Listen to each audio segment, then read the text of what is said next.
Una de las cosas más importantes para todo cristiano es pensar bien de Dios, es decir, conocer a Dios como es, no como uno quisiera o se imaginara, sino como es. Entonces yo quiero hablar hoy de un aspecto de Dios que lo caracteriza, nuestro Dios exagerado. En cuestiones religiosas, solemos complacernos por el grado de sobriedad, de moderación y cautela que caracteriza nuestra conducta. Y tendemos a ofendernos cuando nos enfrentamos con los que tildamos de fanáticos. Parece normal expresar entusiasmo en la cancha de fútbol o en el cumpleaños de un amigo íntimo, más aún en los festejos de fin de año, pero nunca en la iglesia, por favor. Sin embargo, alguna vez parece que hasta a Dios se le va la mano. Su entusiasmo se desborda, sobrepasa la medida de la prudencia. Pocos hemos pensado en que eso pudiera ser la manera normal en que Dios se da a conocer. Pero al contemplar el gran evento del derramamiento del Espíritu Santo en el día de Pentecostés, por ejemplo, encontramos un claro indicio de la disposición de Dios de exagerar la nota. Evidentemente, cuando Dios derramó su Espíritu sobre los primeros discípulos, todos fueron llenos, profetizaron, hablaron en lenguas y dieron testimonio de las maravillosas obras de Dios. Parecían ebrios, fanáticos. Inmediatamente la calle se llenó de judíos curiosos por saber el significado de este hecho tan extraño. Para responder a sus preguntas, el apóstol Pedro echó mano a un pasaje del profeta Joel, citándoles así. Dice Joel, sucederá que en los últimos días, dice Dios, derramaré mi espíritu sobre todo el género humano. Los hijos y las hijas de ustedes profetizarán. Tendrán visiones los jóvenes y sueños los ancianos. En esos días derramaré mi espíritu aún sobre mis siervos y mis siervas, y profetizarán. Al profetizar Joel, hace siglos, anticipaba un tiempo a un futuro que él llama los postreros días. Como vidente, contemplaba una época venidera, cuando Dios obraría de una manera desconocida, derramando gracia, concediendo visiones y sueños, abarcando todas las distintas clases sociales. Y ahora Pedro anuncia que ya llegó ese día. Los postreros días ya comenzaron. El lenguaje nos insta a reconocer que los postreros días se refieren al período de tiempo que corre desde el día de Pentecostés hasta el regreso de Cristo Jesús a la tierra. Nosotros entonces vivimos dentro de ese periodo de gracia determinado por el mismo Señor. Vale decir, durante todos los años comprendidos dentro de ese periodo, que hasta ahora alcanzan unos 2 milenios, permanece vigente la misma disposición divina.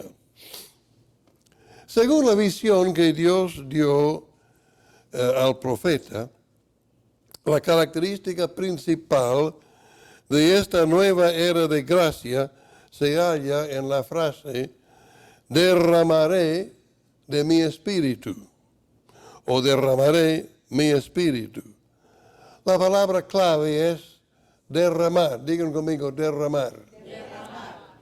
Significa verter, desbordar, esparcir. La idea es la de volcar el contenido de algo sin tomar en cuenta el tamaño o capacidad del recipiente. Si una persona sedienta me pide un vaso de agua y yo no solo le lleno el vaso, sino que sigo volcando agua de la jarra, de modo que se le moja la mano, el brazo, los pies, la ropa y aún dejo un charco en el piso, evidentemente he derramado el agua. Es una exageración. No hace falta tanta agua. Algo así es cuando Dios derrama su espíritu. Hace más de la cuenta, más de lo necesario. No solo satisface la necesidad de sus siervos, sino que sigue derramando, vertiendo, desbordando. Me queda grabada en la memoria una escena viva que ocurrió en una serie de reuniones que celebramos hace unos años, fue en Villa Soldate, en Buenos Aires. Dios estaba bendiciendo grandemente y cada noche, al finalizar el ministerio de la palabra, nos quedamos orando con aquellos que querían ser llenos del Espíritu Santo. Un joven del seminario bautista entre el grupo, suplicando con angustia, oh Dios, quiero beber de tu río, lléname esta noche. Cuando le impusimos las manos en oración, el Señor lo llenó y le hizo rebosar de tal manera que no sabía qué hacer consigo mismo. Lloró, gritó, alabó a Dios en otras lenguas, saltó, en fin, desbordó de gozo. La noche siguiente estuvo en la reunión de nuevo y fue imposible contenerlo. Entre tanto que adorábamos al Señor, este poderoso río celestial brotó de su interior y gritó, ¡oh Dios! ¿Qué hago con tanta agua? No nos debe extrañar que Dios obre con tanta abundancia y efusividad. Todos sus atributos divinos son infinitos, perfectos y eternos. Su poder no tiene límites. Su amor no tiene fin. Su gracia es infinita. Así también su fidelidad, su justicia y su santidad. Lo que Pedro nos dice en el día de Pentecostés es que en toda esta era de la iglesia, Dios se va a dar a conocer de esta manera. Un Dios abundante, un Dios efusivo, un Dios exagerado. Jesús fue el precursor de esta nueva época. Mateo relata en el capítulo 14 de su Evangelio un evento que tiene que haberse remarcado con fuego en la mente de sus discípulos. Jesús había pasado largo tiempo ministrando, enseñando a una gran multitud que le siguió al desierto. Cuando anochecía, dice el texto, se le acercaron sus discípulos y le dijeron, este es un lugar apartado y ya se hace tarde. Despide a la gente para que vayan a los pueblos y se compren algo de comer. Pero el maestro les contestó, no tienen que irse, denle ustedes mismos de comer. Esta propuesta inesperada dejó consternados a los discípulos. No tenían nada, ni dinero, ni alimentos. ¿Cómo entonces pudo Jesús darles semejante orden? De los 4 evangelistas, Juan es el único que cuenta quién proveyó la materia prima para solucionar el dilema. Un muchacho que había llevado consigo una pequeña merienda, lo suficiente para un joven de su corta edad, se la ofreció a Andrés, uno de los discípulos, para que la llevara a Jesús. Se nota que Andrés no ve en el gesto generoso del muchacho ninguna solución al problema. Seguramente por la insistencia del joven, más que por su propia voluntad, lleva al maestro la merienda con las disculpas que a su parecer correspondían al decir: aquí hay un muchacho que tiene 5 panes de cebada y dos pescados. ¿Pero qué es esto para tanta gente? Con la más absoluta tranquilidad y fe, Jesús hizo sentar a la gente ordenadamente, como para prepararlos para la comida. Luego levantó la merienda del muchacho al cielo y la bendijo. Finalmente repartió entre sus discípulos los panes y pescados, ordenándoles a entregarlos a la gente sentada. Solo podemos imaginar la confusión y consternación de los 12. No hay ningún indicio de que ellos habían entrado en el reparto con fe, pero en su obediencia vieron el maravilloso obrar de un Dios exagerado. He pensado en esta escena muchas veces. Me supongo a los discípulos, cada uno mirando, podían poner en una sola mano pedacitos de pan y pescado. Y frente a ellos una multitud de gente toda esperando que repartan. Y comienza en la punta de uno de los, la primera fila, y le da un poquito y otro un poquito. Y mira, caramba, me parece que está creciendo. Y vuelve a repartir un poquito más. Y cuando llega a mitad de la fila, dice: la flauta, tengo más de cuando comencé. Y vuelve a repartir. Yo me imagino alguna escena así, entre los 12 discípulos, repartiendo esto que se iba multiplicando a medida que iban obedeciendo al Señor. El relato bíblico es sumamente escueto, pero destaca un hecho simple y contundente. Luego que toda la multitud, que consistía en 5,000 hombres, más las mujeres y los niños. Imagínense una enorme multitud allí. Luego que toda la multitud había comido hasta saciarse, sobró comida. Sobraron 12 cestas llenas. Todos se maravillaron. Pero seguramente pocos pensaron más allá de la multiplicación milagrosa de los panes y peces. Sin embargo, llama la atención el hecho de que sobró tanta comida.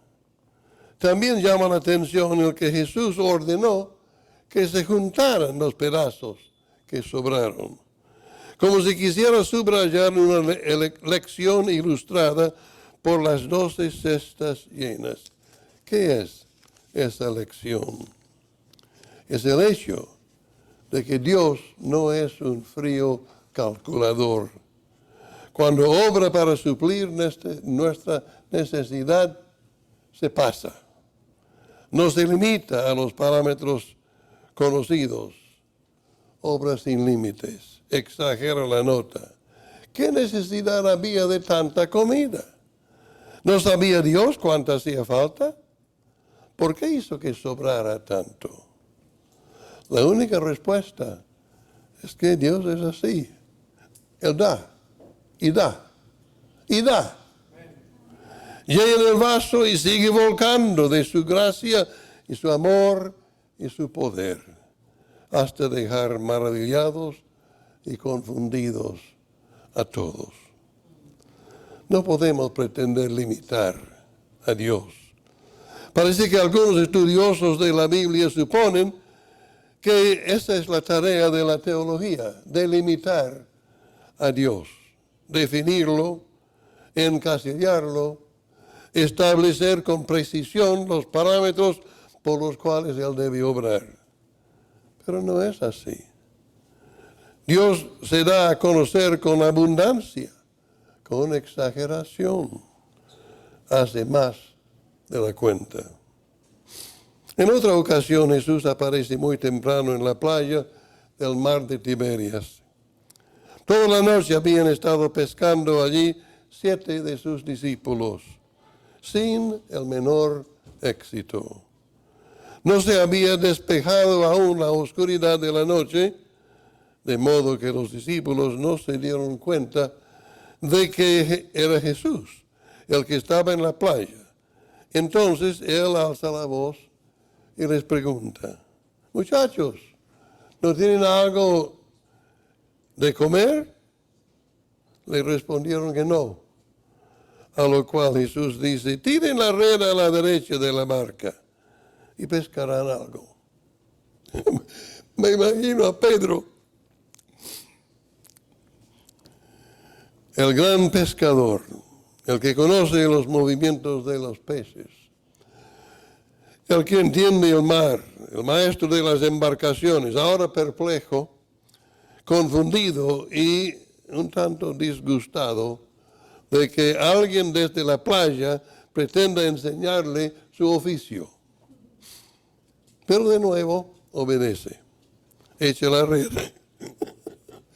Yo me imagino a Pedro echando la red, tal como había hecho tantas veces, aún en el mismo lugar, y espera unos momentos hasta que llegue al fondo del mar.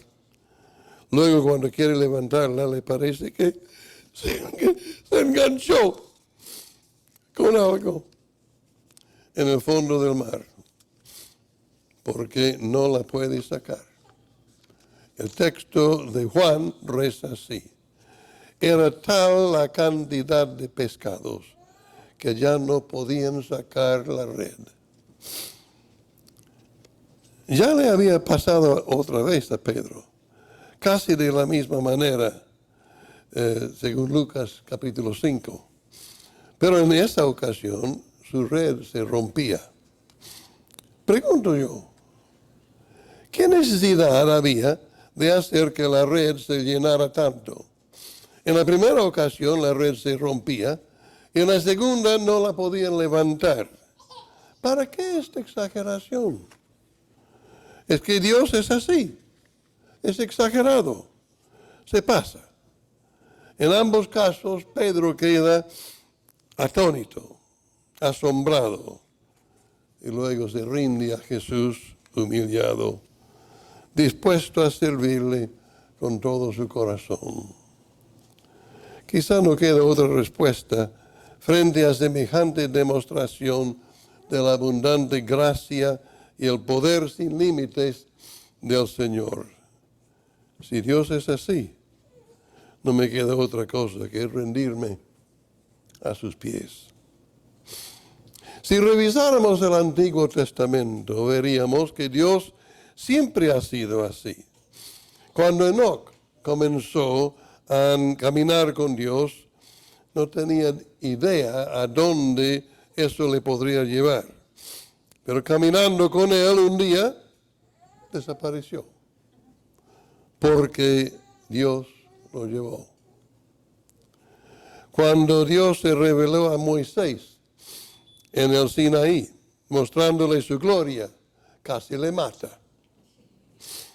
Cuando Saúl va en busca de los asnos de su padre y por equivocación cae entre los profetas de Israel, el Espíritu Santo lo toma y profetiza. Y no era ningún profeta, ni por vocación ni por formación. Cuando Salomón edifica el lujoso templo que ha construido para hacer sacrificios y culto al Dios de Israel, el Espíritu Santo se derrama de tal forma que el santuario se llena de una densa nube y los sacerdotes no pueden ministrar. Dios es así, es exagerado en su revelación, es exagerado en su obrar entre los hombres. Nunca nos dejará limitarlo a cierto marco conocido. Rompe todos los esquemas, sobrepasa las fronteras, confunde a todos los hombres. Pero si es así, y si siempre ha sido así, ¿qué significa la profecía de Joel citada por Pedro en el día de Pentecostés? ¿Qué diferencia hay entre esta era de la iglesia y la época anterior de Israel bajo el antiguo pacto? La misma profecía subraya algunas de las diferencias, aunque no podemos pretender limitar al Dios exagerado a las diferencias señaladas en este breve pasaje.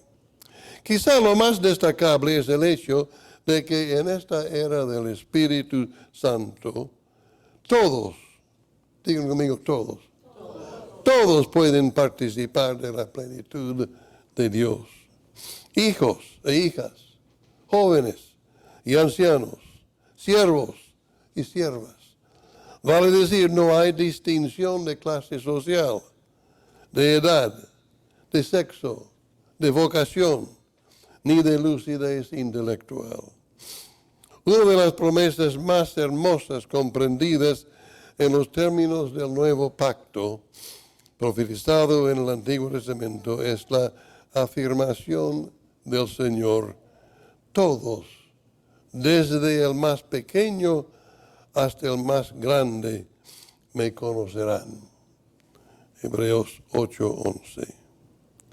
Ya no puede haber cristianos de primera clase, otros de segunda y algunos de tercera.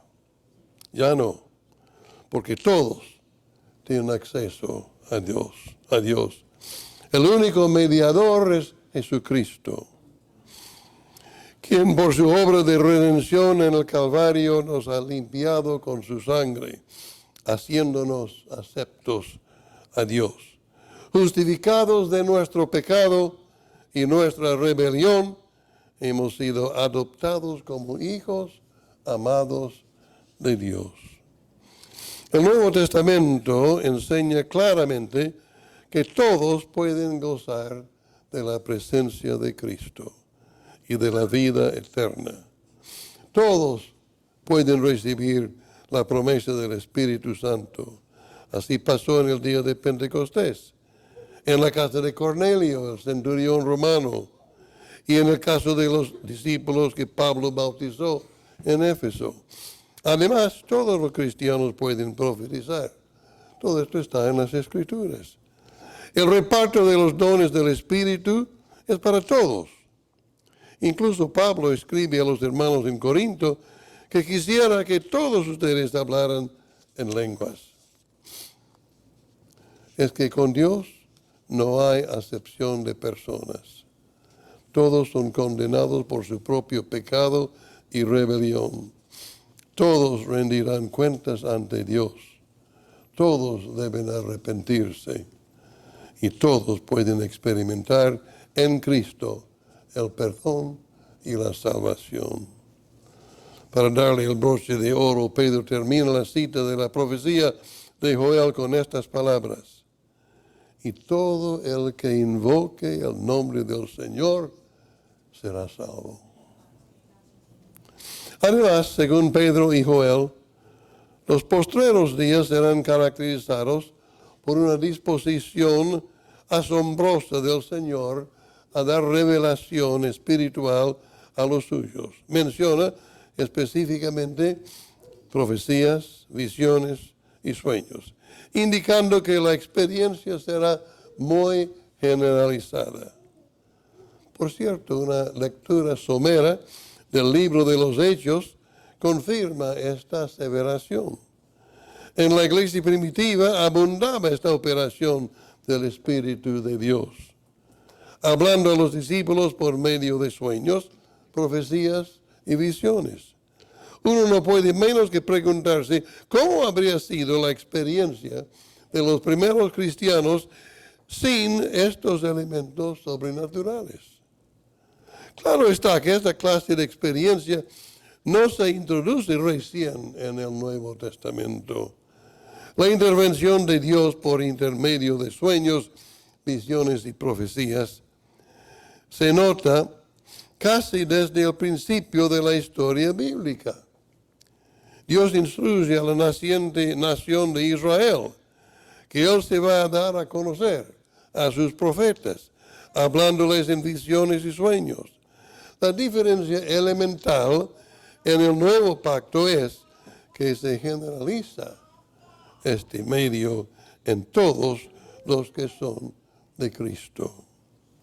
Entre los primeros cristianos se trataba como cosa completamente normal y común que Dios hablara a los suyos de esa manera.